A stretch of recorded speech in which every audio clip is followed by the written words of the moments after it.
Hello, I'm Bob McLeod, Premier of the Northwest Territories. Our government believes that Aboriginal governments are our partners in creating a strong, prosperous territory. That commitment shaped the way we engage with Aboriginal governments and communities as we began preliminary studies on the Mackenzie Valley Highway.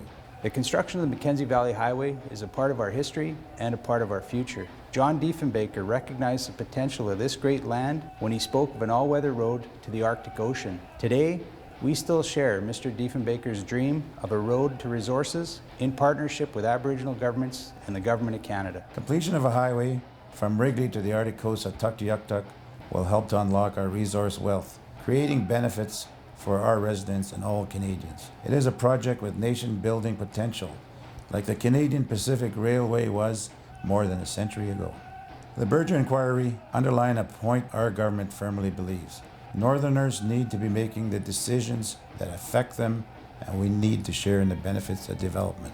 Community-based consultation is the way to go. It's the answer to getting the involvement of the people and getting a good gauge on how much support you have. And once you get that involvement, you have that support, it's solid. Our first step in planning the Mackenzie Valley Highway was to engage Aboriginal governments and other stakeholders in their respective regions. The process we use, I think, can be adapted to other infrastructure projects. The consultation was good for our people because most of our people were involved into the project itself, so it did a lot of what the people wanted, so we were happy with it.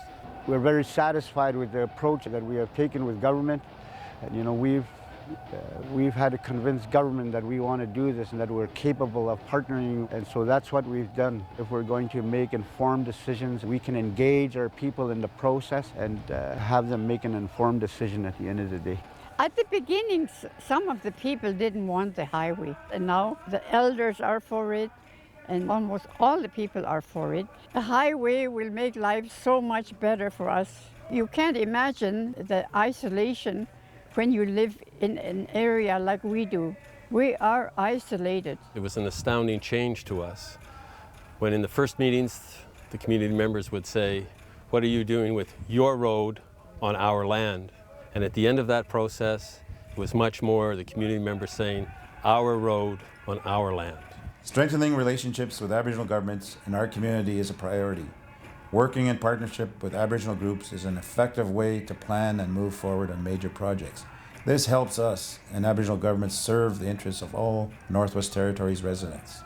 Completion of the Mackenzie Valley Highway is much more than energy development. It is a corridor to our future.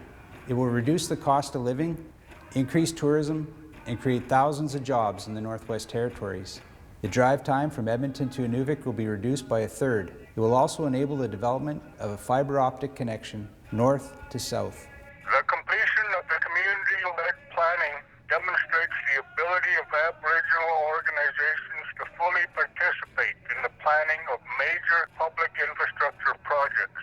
It opens the door to allow better informed decisions and strengthens the sense of local ownership. When we put in an all-weather road corridor with a fiber optic cable, that will strengthen communities' access and lead to better education and healthcare. That's what we've been waiting for. This new approach is a model for our government as we move forward with larger infrastructure projects in our territory. The partnerships we are building today will help our territory grow stronger and more capable of supporting itself. My government's approach to engagement with Aboriginal communities can be summed up in 3 words: respect, recognition, and responsibility. The planning process for the Mackenzie Valley Highway clearly demonstrates this commitment.